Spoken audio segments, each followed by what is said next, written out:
Hi everybody. Today we're going to be doing 2 read-alouds in 2 separate videos. One is to make up for yesterday's missed read-aloud, and the other is for today. So without further ado, let's get started. Princess Adventure Stories.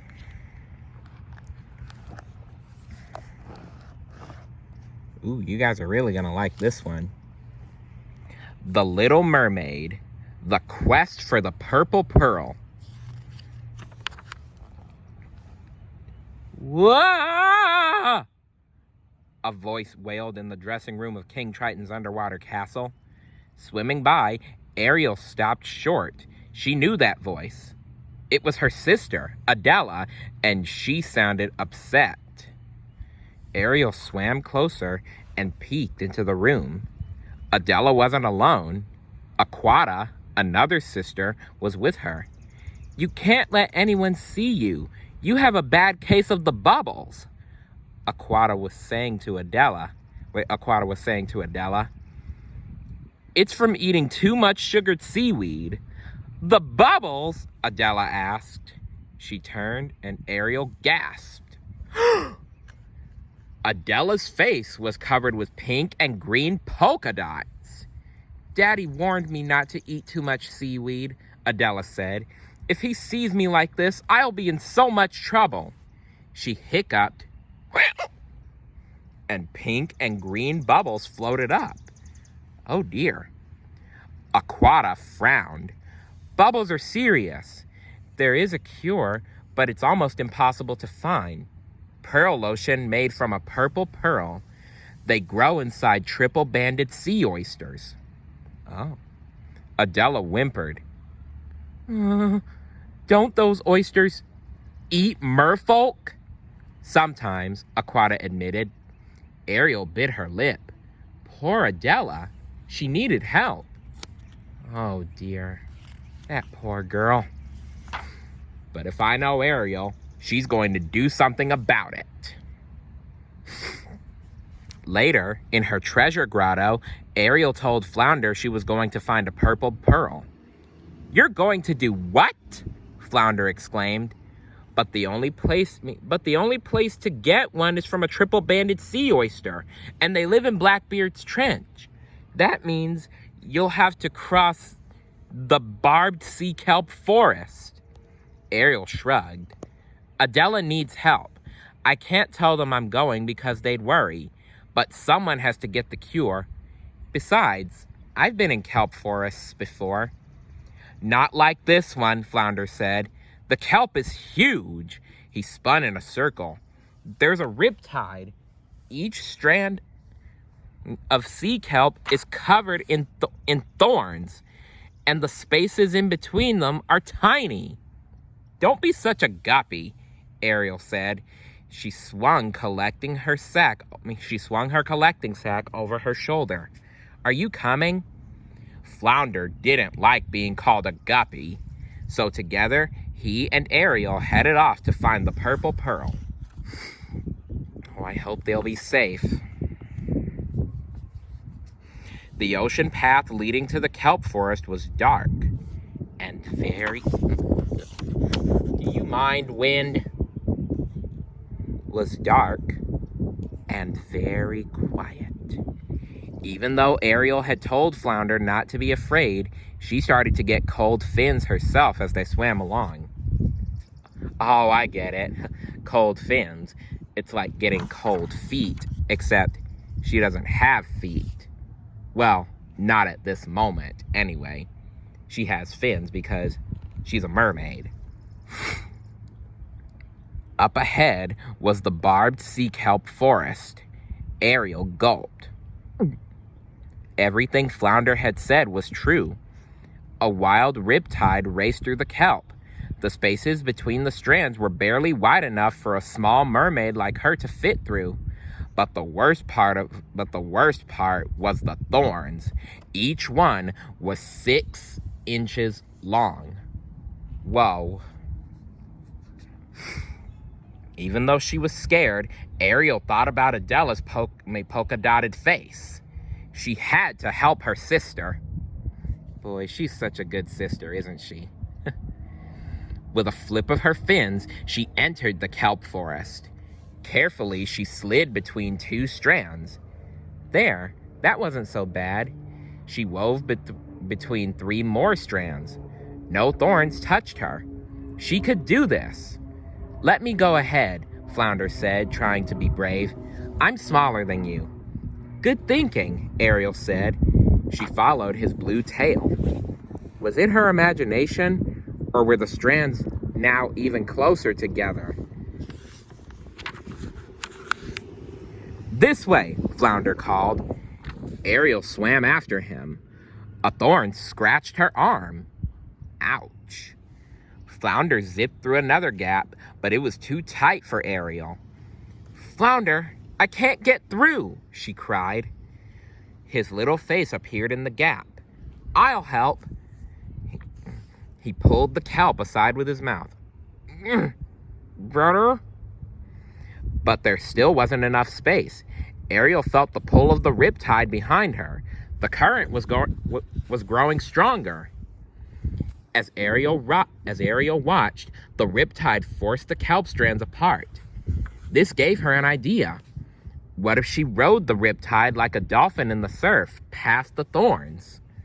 Watch out, Flounder, she cried. I'm coming through. At just the right moment, Ariel launched herself into the rushing water. The current carried her straight through a gap in the kelp. Not a single thorn scratched her. On the other side, Ariel tumbled head over tail before grabbing the anchor of a shipwreck to stop herself. She pushed the hair out of her eyes. That was fun, she cried. Dang it, Wind. Stop this at once. They didn't have time to waste. Ariel needed to get that pearl and get back to her sister. The pair swam until a giant crack split the seabed in front of them. Blackbeard's trench, Flounder whispered. Ariel inched up to the edge and peered down. Far below her, the trench was lit by what looked like a golden glow. Here goes, Ariel said, taking a deep breath. They swam deeper and deeper and deeper. Finally, they reached the very bottom of Blackbeard's trench. All around them, triple-banded sea oysters were scattered like flowers in a strange underwater garden. Their shells were opened, and nestled inside each one was a shimmering, glowing pearl.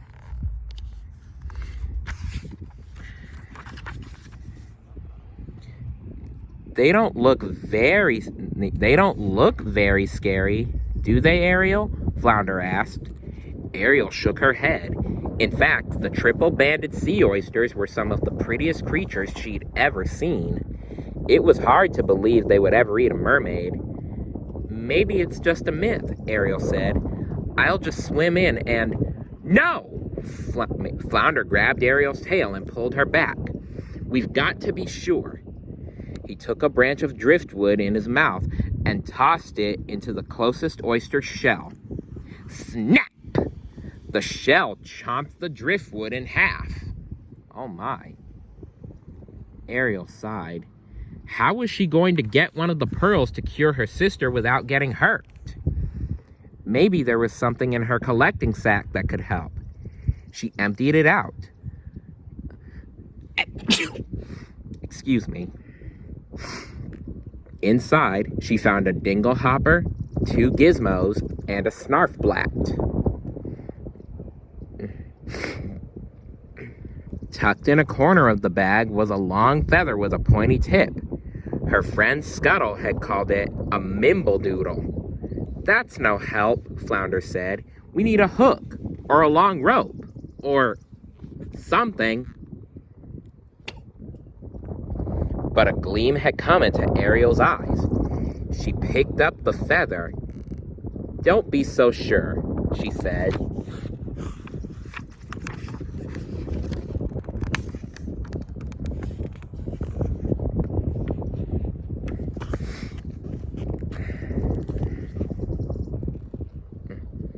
Ariel tied the feather to the other end of a stick using some seaweed. She snuck close to one of the oysters. Then she ran the feather gently across its pink inside. She braced herself for the shell to snap shut, but instead the oyster shuddered, and it shook. It went, ah, ah, ah. Ariel dropped the feather and backed away. Ah! With a mighty sneeze, the purple pearl shot out of the oyster's mouth and straight into Ariel's hands. Flounder did a backflip. "Bullseye!" he yelled. "What does that mean?" Ariel asked, confused. The fish shrugged. "I don't know. I heard Scuttle say it once." Together, they swam up out of Blackbeard's trench and rode the riptide back across the barbed sea kelp forest. The ocean was still dark and quiet, but the glow from the purple pearl lit their way. "Adella! Adella! I got it!" Ariel called as she swam into the mermaid's dressing room. Adella and Aquata were brushing their hair in front of mirrors. "Got what, dear?" Adella asked. She turned around and Adella's face was completely clear. "You're cured!" Ariel exclaimed. "But how? I overheard you and Aquata talking about how Bubbles..." Aquata laughed. "Oh, bubbles go away on their own," she said with a wave of her hand. "I was just pulling Adella's fin with that story about the purple pearl lotion." "You didn't believe it too, did you?" Flounder's jaw dropped, but Ariel quickly smiled. "Oh, me? Believe that story? Of course not." She hid her glowing collecting bag behind her back and quickly swam out of the room. Later, Ariel slid the beautiful pearl out of the collecting sack. It shimmered brightly. She winked at Flounder.